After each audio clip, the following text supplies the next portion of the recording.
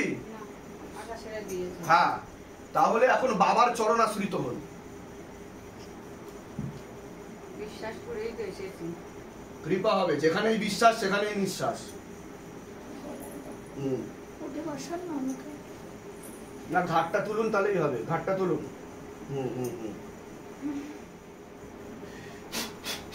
কোমরে দাও একটা। এবার উঠে বসান, এবার একটু উঠে বসাতে হবে। উঠে বসা। একটু হালকা কষে নিয়ে আসেছি। হ্যাঁ, টান ধরে, খিচুড়ির মতো ধরে, তাই তো? হ্যাঁ, আপনারা দাঁড়িয়ে গেছেন নাকি? আস্তে আস্তে আস্তে।